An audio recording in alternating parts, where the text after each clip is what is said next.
Broadcasting live. It's America's longest running talk show on computers. It's Computer America, bringing you the biggest names in technology with guest interviews, new products, and your emails. Listen live at computeramerica.com on any device around the world. Email the show at live@computeramerica.com or find us on social media. Be sure to check out our website for contests, giveaways, show notes, live video stream, podcasts, and more. You're listening to Computer America.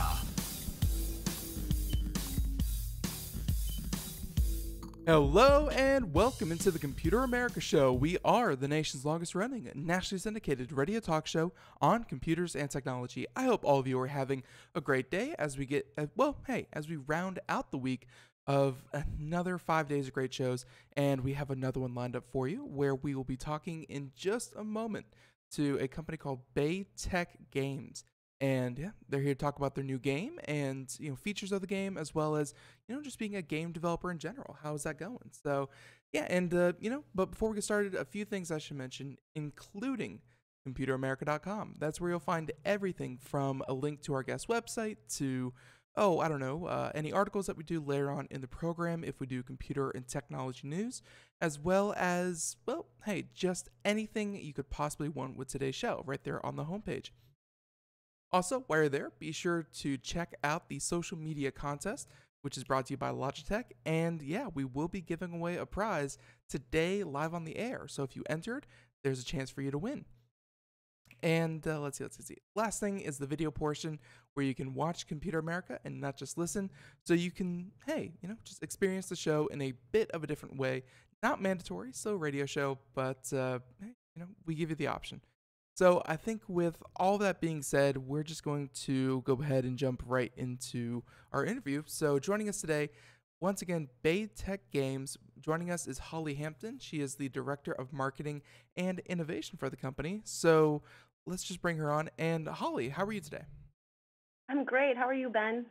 Doing well, and happy to have you on because, we definitely love games here on Computer America. I think at this point, if you haven't played a computer game, it's just tragic. But I think a lot of people now have, a lot of different ways to play games, and happy to have you on to talk about yours. So I think a good place to start with, would be a little bit about Bay Tek Games and a little bit about yourself. How did you find yourself working with Bay Tek? Yeah, of course. Thanks. So Bay Tek got its start about 42 years ago, sitting around the kitchen table of the Trinkler family, and they really wanted to get into business for a few reasons. One, they wanted to work together. They had a care and affinity for each other. They wanted to truly just work with people that they loved. So they brought in some non-relatives into the fold early on. They wanted to make an impact with their customers and their vendors. And then lastly, and probably most importantly, they wanted to be able to, create enough profit that they could give back to the communities that they live in. And so that was 42 years ago. It's grown into quite the enterprise. Bay Tek was started about 2 years after they formed together and said that they were going to work together. And that came out of a need in the carnival gaming world that, people felt like they were being ripped off. So local operator was like, I want to create a game that has electronics so people can tell that they're not being played and taken for. And so we created the very first roll-down game. And after that, we really pivoted to creating games. And we've been doing that for 40 years now. The very first roll-down game, sorry, but could you kind of define that a bit more? Absolutely. So roll-down games, it was like a slanted alley type game. It had targets at the back of the game, and you were given 6 balls when you coined up. So back then it was usually a token per play, which, could cost anywhere to the consumer about 20 cents. But and you had to roll 6 balls down into the targets, and you were either trying to get under a certain amount of points or over a certain amount to get the maximum amount of tickets. I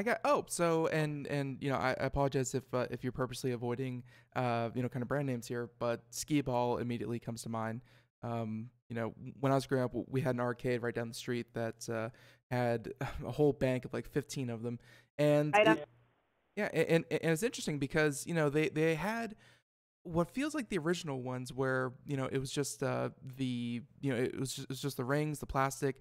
I think it had like an electronic display, but really, I mean, they came out with one or two over the years, but the originals really stayed in place. I mean, there's a lot of affinity for you said carnival games, but really arcade carnival style games. I mean, if you could speak a little bit to if there's still an appeal, and obviously, as the company that makes them, you would certainly hope so. But Yeah, how's the draw been? yeah. I mean, so we've been in business 40 years making those types of games, and skee ball's been around since 1908. So it is very, very. It's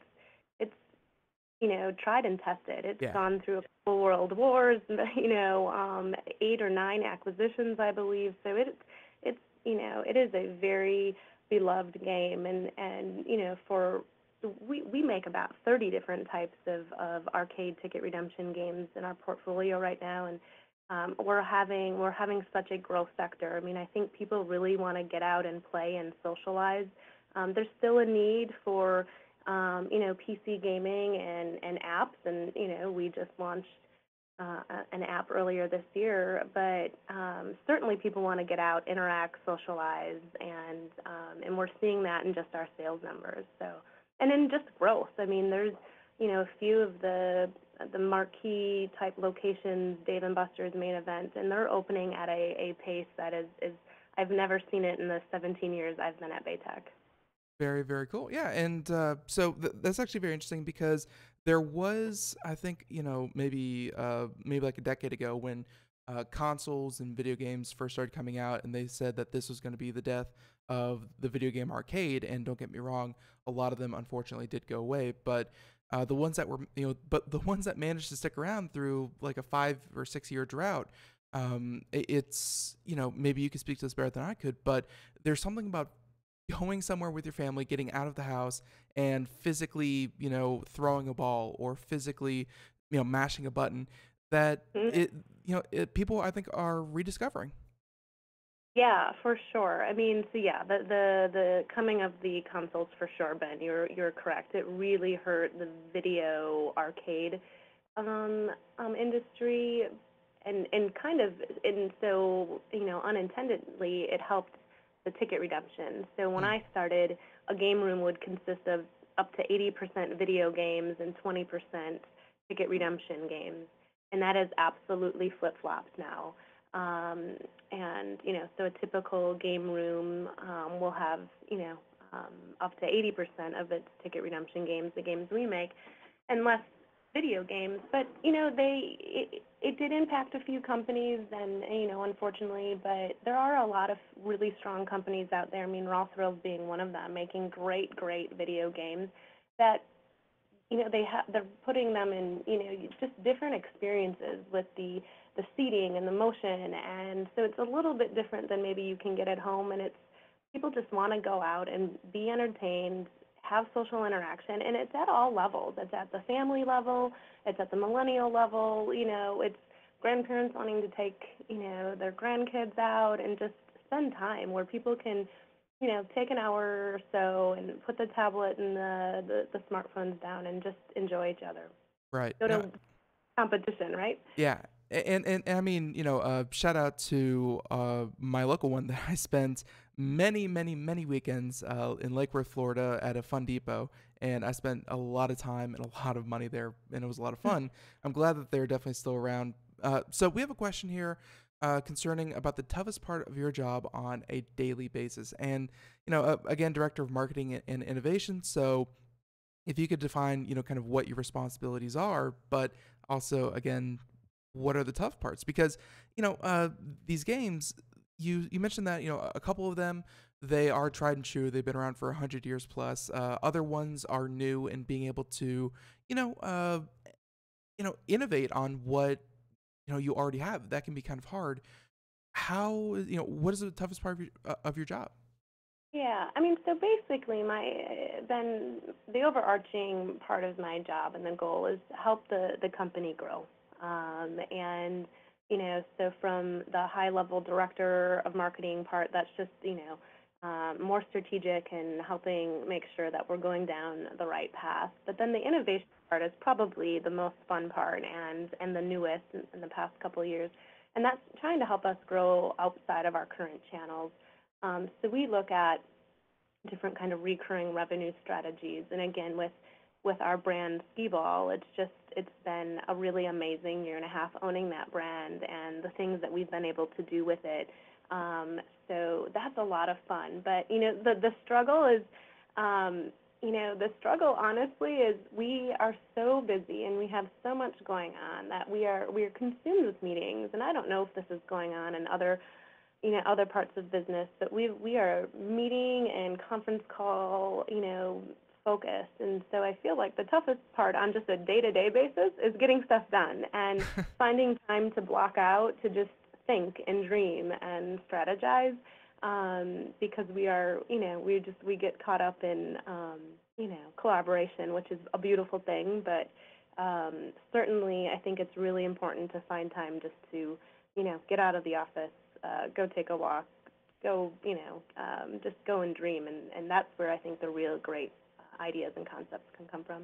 And I don't know if, and we have a number of different companies on the show from all different sides of, enterprise and consumer.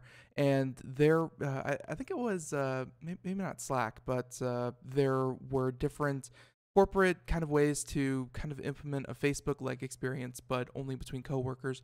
And I'm not sure if that really helped or hurt, the idea that you're trying to put forth, which is, you could have constant collaboration, but in some cases that's not, that isn't what is called for. Sometimes it's just, being able to think for yourself and, being able to come to the table with new ideas instead of reiterating on others or old ideas. So right on. No, yeah. I absolutely agree. So very interesting that you say that meetings are the toughest part of your job. That's I did not see that coming. So with so with that being said, let's talk about what you have new here to talk about with us. And I believe you mentioned an app, which is a huge deviation because, folks, if you want to go check out baytekgames.com, obviously you can see all the different game cabinets and all the different platforms. Very large pieces and obviously meant for carnivals or arcades, what have you. And an app is the exact opposite. An app is something that anyone out there listening can go download and try for themselves. So talk about why an app and what app. Yeah, so as I mentioned, we purchased the company Skee-Ball Amusement Games about a year and a half, almost coming up on 2 years. And we purchased it. We really love the brand. I mean, having been in the industry for so long, and we love the brand and want it to help take it to the next level. So one of the first obvious things was that we needed to get a Skee-Ball app. So we just launched Skee-Ball Plus. It's on Android and Google just a few weeks ago. So we're just super excited about it. And again, this is part of, as the Director of Innovation, our job to help diversify our company and grow outside of different channels. So you're right, it's very, very different from what we do, but we're so excited about it, and we hope that if this works, we can do more. So we've got 40 years of a vault of games and lots of IP that we own. So we'll see where it takes us.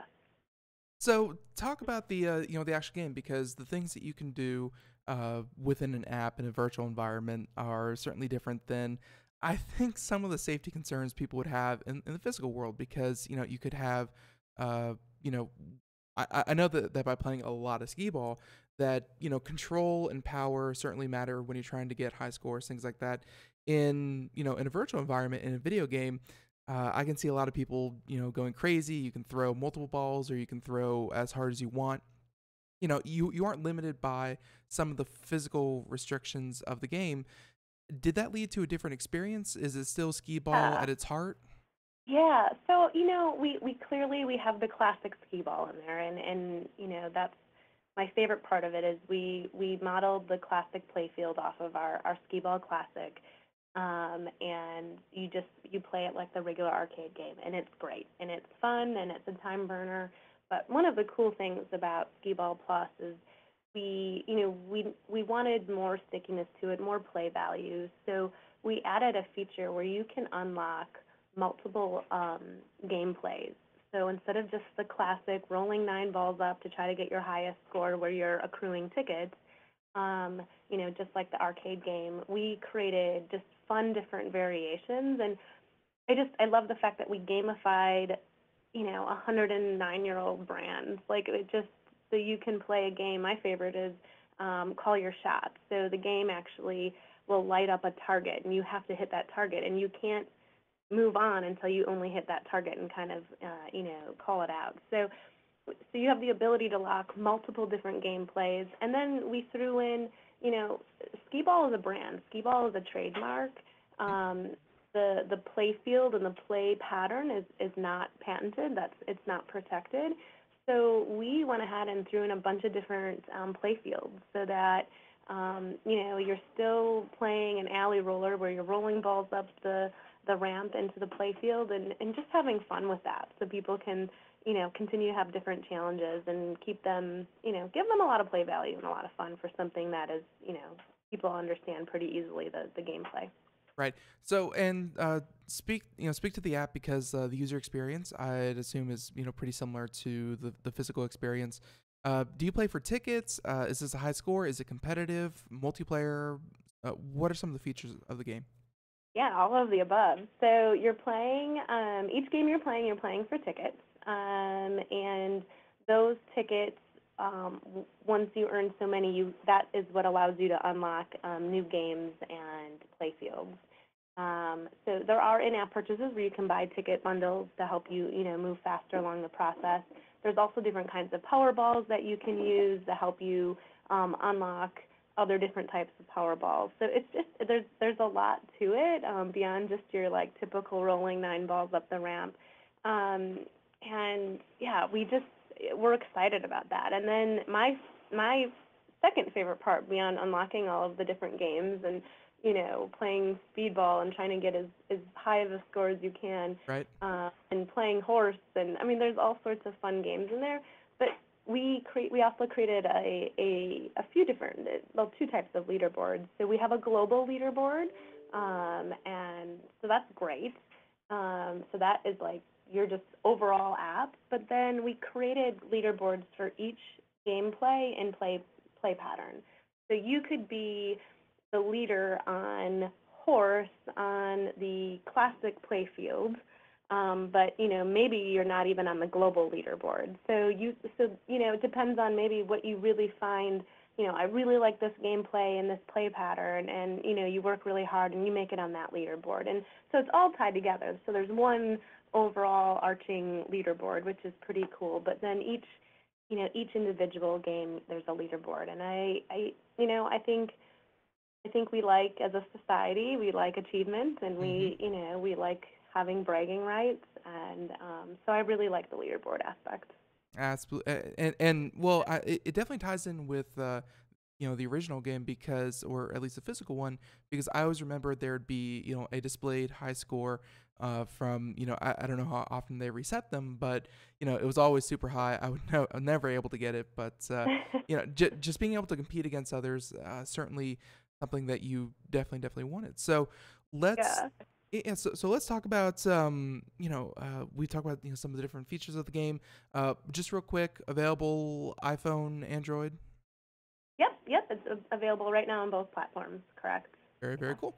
And so let's talk about I see here PlayStation, one of, or actually it's currently the biggest console, I believe. So PlayStation 4, it's certainly a huge market, and they have a number of different tools that I think would really help the experience. And we can talk about, maybe if this works with PlayStation VR, things like that. But as I understand it, coming to PlayStation 4, how's that been? So we're not quite in development with that yet. So we're actually, we're really excited to get into the console. It's just a whole new world for us.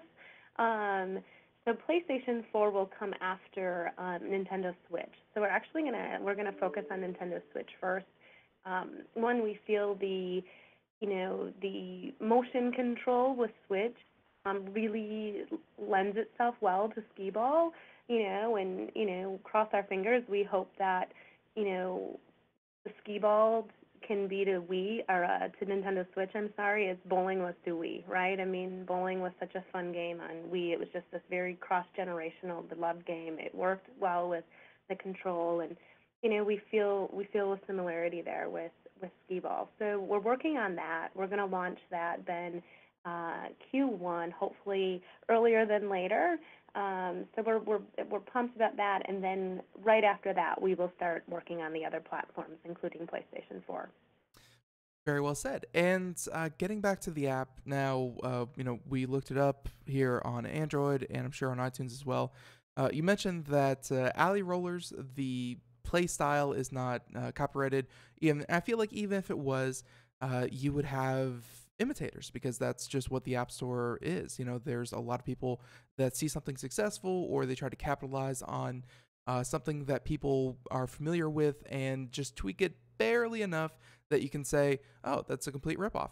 So talk about some of the other, how Skee-Ball in your app, Skee-Ball Plus in your app differentiates itself from, others in the market. Yeah. So that's a struggle. So we, and not just for our Skee-Ball app, but just our, our core business is it certainly is a form of flattery, but yet we create original concepts all the time, and they're knocked off, and it's very difficult to, to protect a play pattern. And so the Skee-Ball play pattern has never been protected. It's been the trademark. So, so the difference between ours and all of the quote-unquote knockoffs, right, is just that no one else can use the trademark Skee-Ball. We own that, and we protect that. And we actually took down, before we bought the company, it was 60 or 70 different apps that actually use the word Skee-Ball in it. And so we're able to at least have them be taken down or have the name changed so that they can't, we don't want to create consumer confusion. We want to continue to protect the brand. So that's, so the trademark is truly the difference. The play pattern itself and, the what we call a play field with the targets, that's not protected. So we will have other people out there and doing that. We'll continue to look for infringers from the trademark standpoint, but, we really just hope that between us offering up just that authentic Skee-Ball feel that people just know and love. It's truly become one of the favorite things of my job since buying Skee-Ball. I've been with the company 16, almost 17 years, and, when you tell people what you do, I'm like, I work for a game company, and immediately people think console game. They're like, no, I work for, arcade games, ticket redemption games, like Dave & Buster's Chuck E. Cheese type games, and then immediately they think Skee-Ball. And then I was like, well, because we made Alley Rollers before we purchased Skee-Ball. And I was like, well, yeah, I kind of like Skee-Ball. And now I can actually say, no, we make Skee-Ball. And it doesn't matter then where I am traveling, what part of the country, how old or young the person is, what their socioeconomic background is. People light up. People love Skee-Ball. It has created just joy and fun and good memories for just generations. And, so I think I'm hopeful that when people see, the true look of the Skee-Ball Plus app and the trademark, that, it'll bring back those memories that, they've had all over. They've had them at, birthday parties and carnivals and fairs and, I don't know. So I think that's what, that's special. I'll admit, the ones at the fair, those did annoy me because obviously they were for prizes. It wasn't just ticket redemption, but they were like 3 times as long as the ones back at home, and they were challenging as heck. But other than those, I loved all the others. The first Skee-Ball, is 36 feet long, and the current ones we sell are 10. So it's 3.5 times as long, which is pretty crazy to think about. And yeah, I get it. We're Yeah. actually working on a Carnival alley that flips up for the Carnival art market. That's just a regular 10-footer. So hopefully that'll come to a Carnival near you soon. Very, very cool. Yeah, and so if we could talk about, maybe if there's any kind of interplay, because a lot of what's been happening lately is that, a lot of companies, they have physical locations, they have something physical that they want you to go interact with, be it a store or a product or what have you, but then they have an app or, some kind of digital presence as you are starting to develop. Is there going to be any kind of interplay between having the app on your phone and future generations of skee ball? Are you trying to keep that as traditional as possible, or maybe if you play on a physical one, it would sync up or give you code or something like that for your app, and it would give you rewards or something like? Is there anything to that nature?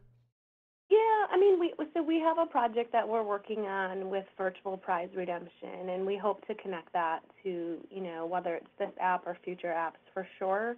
For sure, we want to do that. Right now we're trying to figure out. I mean, this is pretty new for us. It's new territory, so trying to figure out, how to tie the physical and the digital together well without truly offending our customers that support our physical products.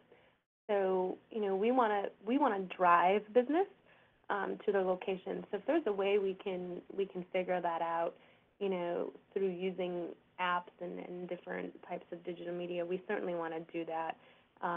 But there has been a fear of, if we push it too hard to promote the digital presence of our games within locations, is that going to drive business out? So I don't think we've quite figured it out, but we're Right. definitely down the virtual redemption aspect where, you don't need a prize counter. You don't, the look of a game room is going to change. You don't need a prize counter. You don't need an attendant. You don't need a kiosk that dispenses prizes. You bank all of your tickets through a mobile app. There can be, apps within that to earn tickets, and so we definitely, that's another big project of ours. So. Right. So let's talk about the future. We have a couple more minutes here. What is in store for 2018 for Bay Tek, and if you could speak to, just gaming in general as the years come, because my generation, I'm 26 last time I checked, and we obviously love video games, but we're seeing slow and steady growth in other generations. As someone who, like you said, has been doing this for 40 years, has spanned generations, video games and just arcade style games or ticket dispensing games, gaming in general, do you see that growing as well? So what's next for you, and what's next for gaming? Yeah, for sure. Thanks. So I would say, for us, like we're not putting, lightening up on the pedal for sure with our arcade game development. So we've got 2 new games launching in Q1 next year. We're really excited about Steer Clear and Squiggle, and we're actually putting more money in our R&D efforts right now because there is such a growth happening within our industry. So we're gonna try to take full advantage of that as we can. So that feels really awesome and exciting.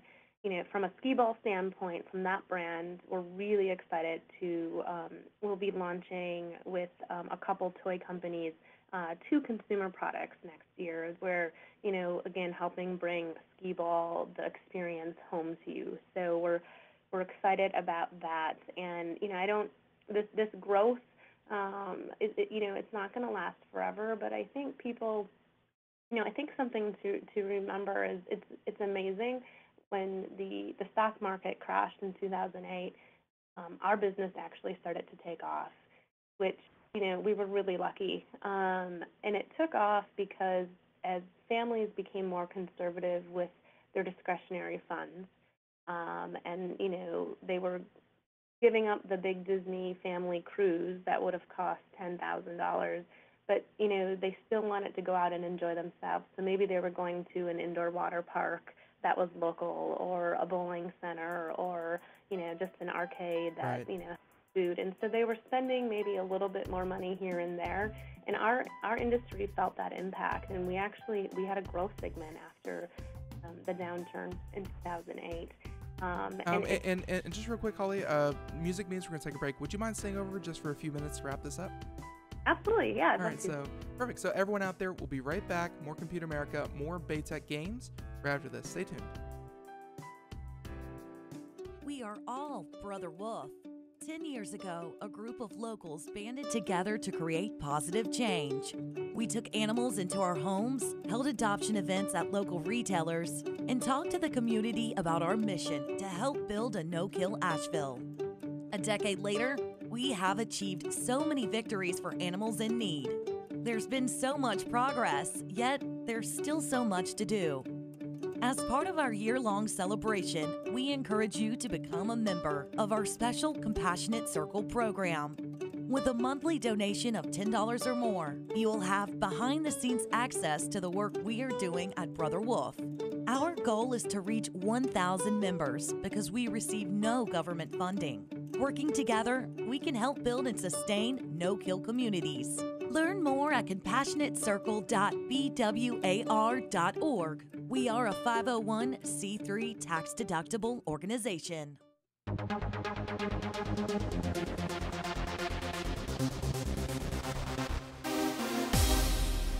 And welcome back to the Computer America Show. It is 31 minutes past the hour as we continue on here. If you missed any part of our interview so far with Bay Tek Games, you can, hear the interview in its entirety at computeramerica.com or wherever podcasts are downloaded. Because we have the whole show, which is just, again, the show, ready for download as a podcast. So check that out.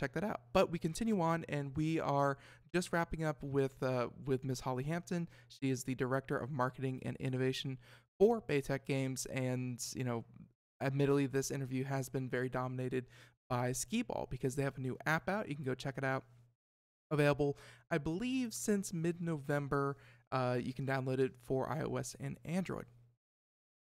So, and so, Holly, if you could wrap up your thought, and I don't think it was that you're waiting for the next economic downturn to see a boom in your business. I think it was more to the point that, there's always this underlying theme that people and families and, just everyone likes to go out and be entertained, at some point.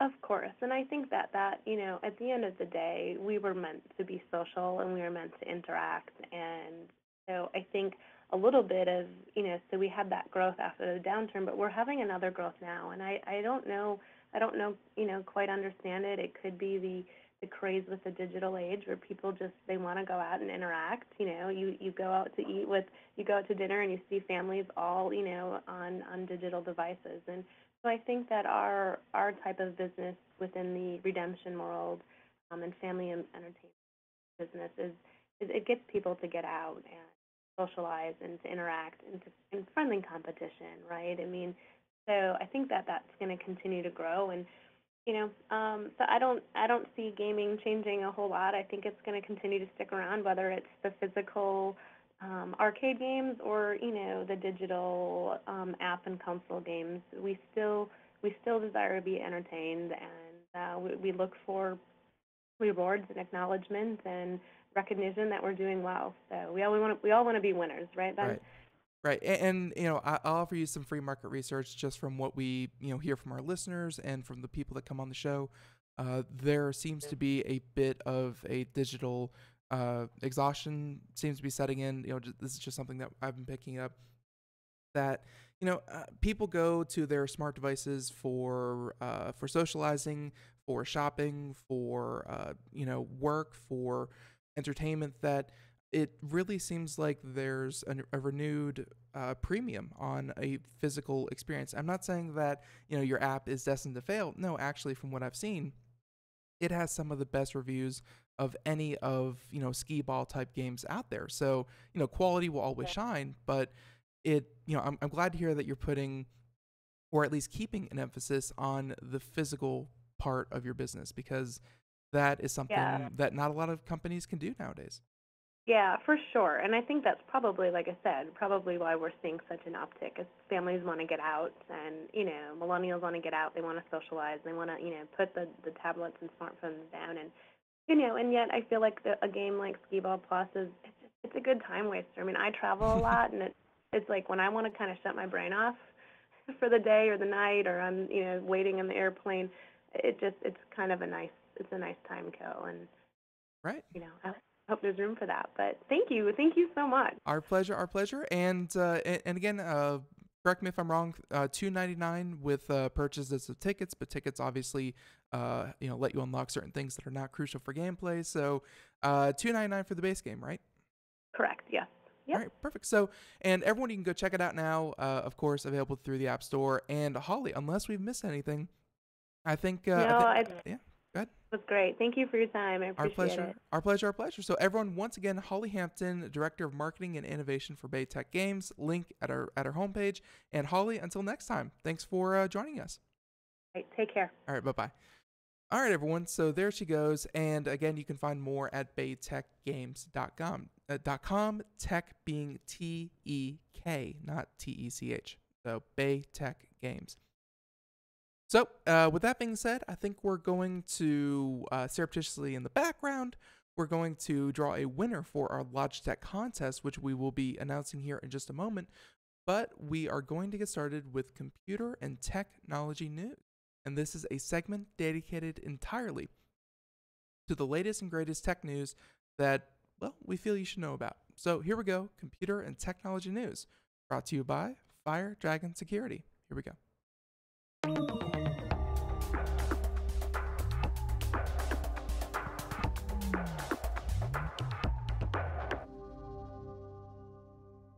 Oh, let's get started with an unfortunate in so much that we knew it was coming, and to finally see it here, well, it's, you got to do what you got to do. So this is a story about AIM, AOL Instant Messenger, and it's just the weirdest thing that this was still, so popular. I say weirdest thing, but I know at the same time that socializing never gets old, and having friends, family, and, what have you on AIM certainly does make a difference. And I'll attest that, that Craig Crossman, host of the show, he was still using AIM until about a year ago. Some people would not let go of this technology, even though there were better alternatives out there. Well, I'm sure that there's still thousands of you that do, but just know that AOL Instant Messenger officially ends its 20-year run today. So, the article mentions this, by the way, coming from Fortune.com. Kirsten Korosek saying that if you're still using AOL Instant Messenger, that gives you 1 day to find an alternative and rebuild your contact list, where AIM will not automatically transfer all of your contacts to another service. All personal data associated with AIM will be deleted after December 15th, 2017. Folks, you have hours left to move over those contacts. So the company says that the users can save their chat logs, but it must be done by the end of today, and that users will still be able to use their AIM.com email address to send and receive email according to Oath, which was formerly AOL. Folks, this is AOL, one of the most dominant players in the internet market, just being pieced up, and really one of the holdovers from that time and from that era. AIM is just now being shoveled off.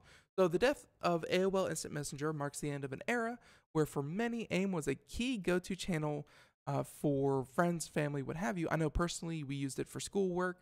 I remember, in middle school, instead, because we didn't use email addresses, we actually just swapped AOL Instant Messenger usernames. And that was, the way that you talked about homework or cheated or whatever you did. Kids do what kids do. So, but eventually it was undercut by newer apps like Facebook Messenger, Slack, Google Hangout, and Google Chat. There are a number of them out there. Folks, AIM is not going away and leaving a hole. In fact, it is going away and leaving a pinhole. There you go, in our hearts. So they said that in October, they did mention that AIM was being shut down. This should not come as a shock to anyone, but it is still very interesting to hear that AOL Instant Messenger is finally going offline. And seriously, this will mark a very big part in a lot of people's lives. So, like we said, there are many alternatives, but if you are still using it for some weird reason and you haven't heard, today is the last day that AOL Instant Messenger will be, online. And all the data and everything associated with it will be deleted after today. There you go. So there's that article. Let's see. So let's go ahead and talk about, there's been a lot of talk about net neutrality. Obviously, we have mentioned it ourselves a number of times, and it's drawn a lot of comparisons to the fact that net neutrality comes out and ISPs said that they felt that they were, stifled. They felt that innovation was simply not being allowed to flourish in an environment where net neutrality was the law of the land. And, even though it was just repealed yesterday, it seems like forever ago, it was just repealed yesterday, turns out that internet speeds have actually increased globally in the past year. And not by a small margin, not by a smidgen, but rather by 30%. So, we'll get this article, and then we will, of course, draw one of our winners for our contest. But go ahead and do that in the background. So, this article coming to us from Engadget. And again, speed tests show global internet speeds are up this past year, where Ookla speed test new tool shows a 30% jump in average global internet speed. Ookla, of course, being, I believe, a subsidiary of Charter. I believe that's who purchased them. But they're a pretty widely used service for checking your internet connection, your internet speed, your download, your upload, and your ping. They're one of the best. They're one of the most used. I think there are others out there that maybe do it a bit better, but Ookla is certainly a de facto. So take their data with with a lot of heed. So while Netflix and Google both have new internet speed tests to offer, Ookla speed test is still granddaddy of them all. Where last August, it launched the Speedtests Global Index, which was a tool that services internet speeds around the world, helping you see how your country and region measures up, and that the company is refining its approach with the introduction of Global Speed, a tool that shows the average internet speed for the entire connected world. And you can see, and by the way, there's a blog post. You can check it out over at speedtest.net. And lots of data, but that's something that you can expect from Ookla. So, according to Speedtest, mobile download speeds have increased 30% over the past 12 months, while mobile upload speeds have increased about 40%. Not half bad. And, folks, this article is, this blog post over at Speedtest comes with a lot of graphs and a lot of data, but very, very interesting. So they said that the tool also shows a 31% speed increase for fixed broadband downloads, along with a 26% increase for broadband upload speeds. So the 30/40 was for mobile, so think tablets, phones, things like that. Whereas, fixed broadband, which would be your home connection, we're seeing a 32% increase in download with a 26% increase in upload. Huge numbers, huge. If you had those year over year, folks, you would be running fiber connections in no time. And in fact, you can thank a lot of this increase to fiber connections. So in November, Speedtest notes that 119 countries have faster mobile download speeds than the average of 20.28 megabits per second, while 134 countries are slower. So, yep, and that broadband has 71 countries above the global average, with 185 countries coming in slower than that. Folks, when you see numbers like these and you see that the importance of internet connectivity, not just a steady connection, but a fast connection and a connection that you can upload and download. When you see that it's increasing all over the world and in many places that are not the United States, much faster and much better, it really drives home the point that when the FCC wanted to redefine broadband internet connection as a 15 megabit per second or faster, and this was an attempt to fudge the numbers in claiming that more places had broadband connectivity when in fact they did not, because 15 megabits per second, as we see here, well below the worldwide average for connectivity speed. But if you could get it classified as 15 megabits per second, then you could claim that anyone with a cell phone, that anyone with access to satellite internet, which you need, well, hey, access to the sky, and you would have multiple options of broadband connectivity, when in actuality, we're seeing here that the average speed, which should be a pretty good measure of what is considered broadband, is leaps and bounds beyond that and increasing every single year. So they also have another chart here with countries with the best improvements year over year. And surprise, surprise, we're getting Laos, Vietnam, Trinidad, Lebanon, Cyprus, Republic of Myanmar, lots and lots of countries that are seeing, some of these 250% increases. Which I can only assume is just, hey, the foundation of a network being built rather than, hard upgrades to an existing infrastructure. Again, this article has a lot more to show, but it shows that the U.S. is neither a leader nor an innovator when it comes to internet speeds. And, we can talk all day long about net neutrality, but if what we're saying comes to pass, that might stay the case, unfortunately. So, at any rate, why don't we go ahead and do our winners? So every single week, every Friday, we pull a winner from one of the people who are so gracious to enter our contest, and it is a social media contest. So if you enter via Facebook, if you enter via Twitter or Google Plus or what have you, you get one entry into the contest. And I believe there's like 13 different entries that you can get. But we give one away every single Friday. And today, our winner, we are looking at Miss Anita Jude. There you go. Anita Jude. She listens to us in, I got this, Salyersville. I'm sure I butchered that horribly. Salyersville, Kentucky. And she entered by visiting Computer America on Google+. It's amazing how many winners have actually come from Google+. You'd think it'd be all Facebook, but from Google+. And Anita, if you're listening, congratulations. Thank you for supporting Computer America. And we will, of course, contact you and have your prize shipped directly to your door from Logitech.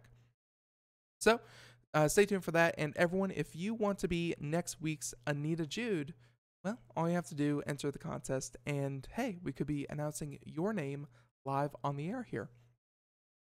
So why don't we go ahead and choose another story, because we have a number of them. We have time for maybe one or two more. All right.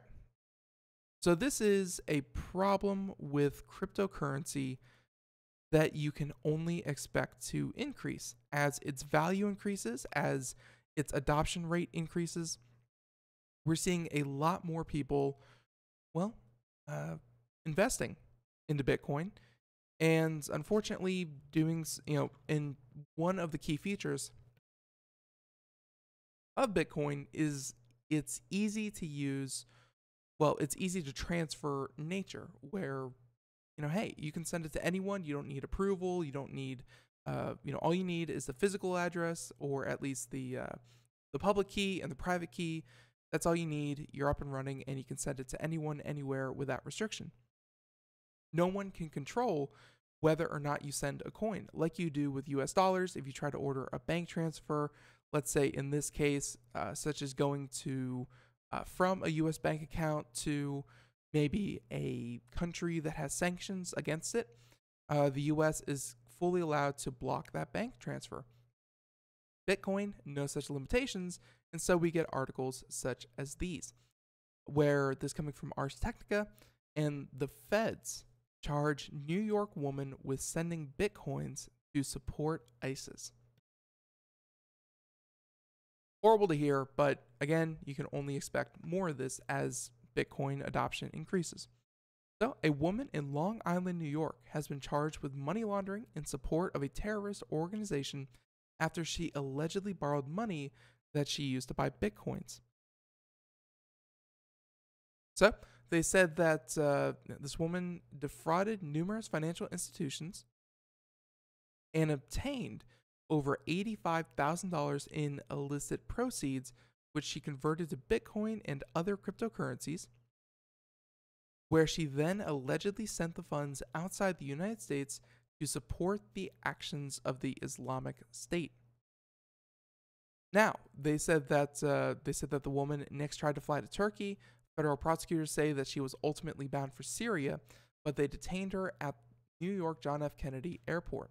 So she came to the U.S., withdrew some kind of loan for thousands of dollars, laundered the money using Bitcoin, and then, of course, well, you know the rest. She tried to flee the country.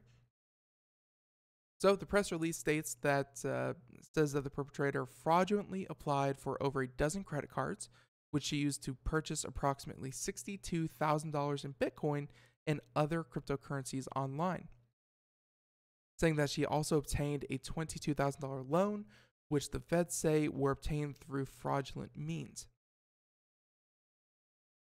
Fraudulent means, I can only assume, being fake identity.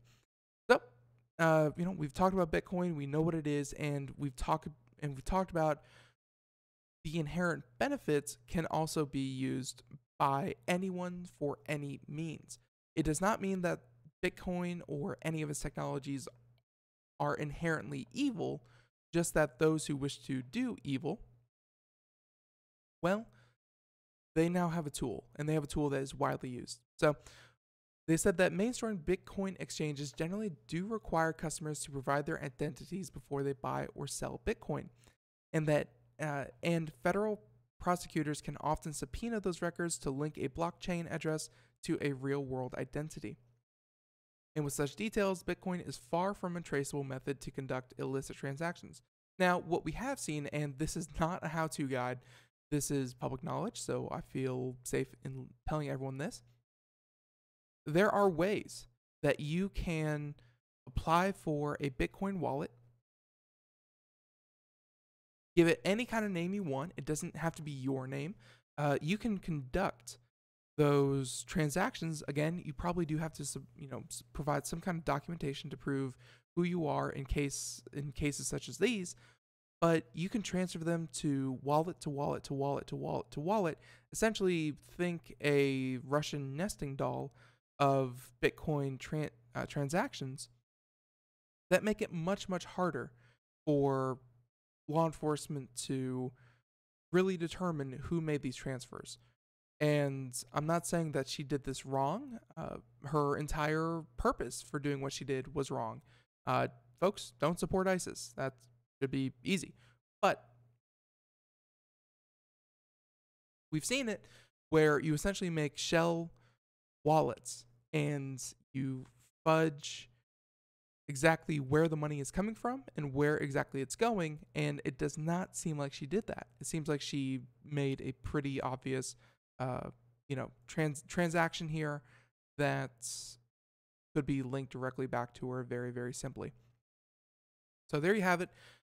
Again, this is not going to be the last time we hear about something like this, and unfortunately, this is a possibility of the tools given to us does not mean that, again, that they are bad or that something needs to be changed about Bitcoin, but rather, well, law enforcement needs to adapt to the tools that they already have to monitor transactions such as these. So, all right, so there's that one. Why don't we go ahead and let's see. All right, let's do this one. So we talk a lot about SpaceX because, hey, we like what they're doing. We like the fact that space travel and that kind of thing has been privatized, that it's now a private company that works with NASA to do certain things much faster, and the fact that they can do them in ways that we never thought possible. And one of those just happened, this coming to us from Engadget, Mr. Timothy Sapala, and yeah, saying that SpaceX launches NASA resupply mission with reused rocket and capsule.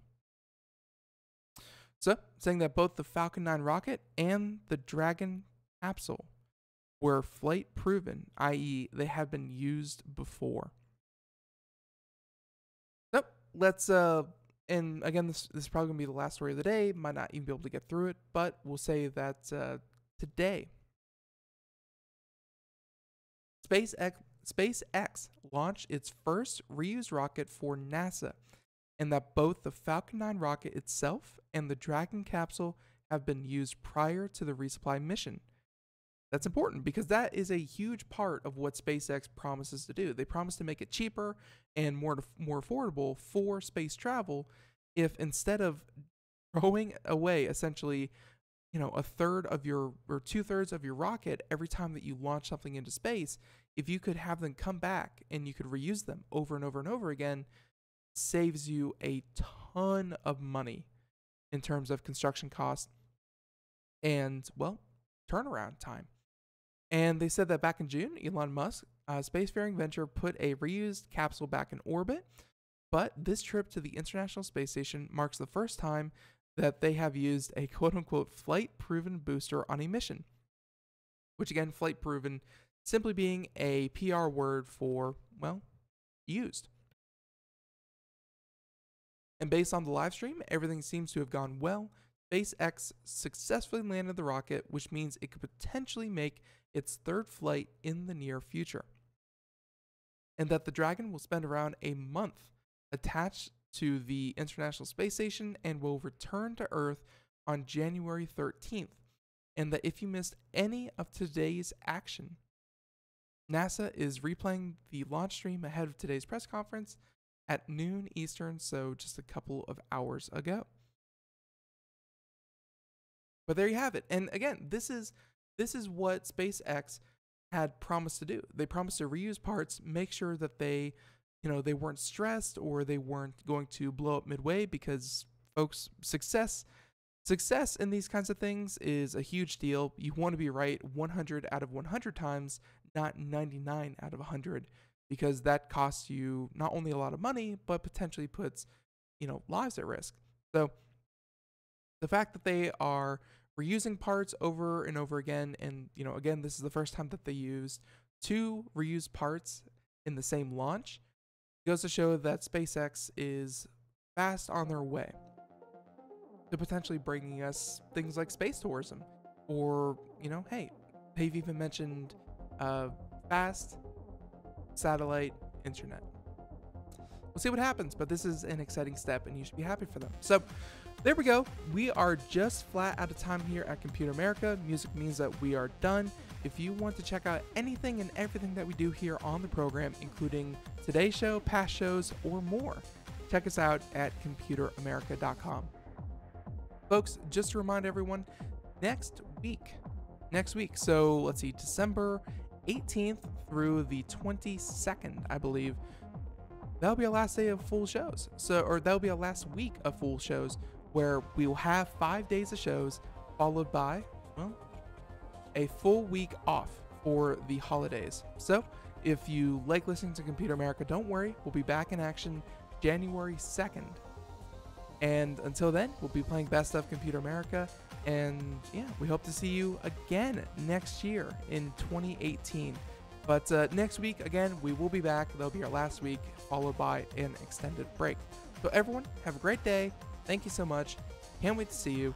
Bye-bye, everyone. Thanks.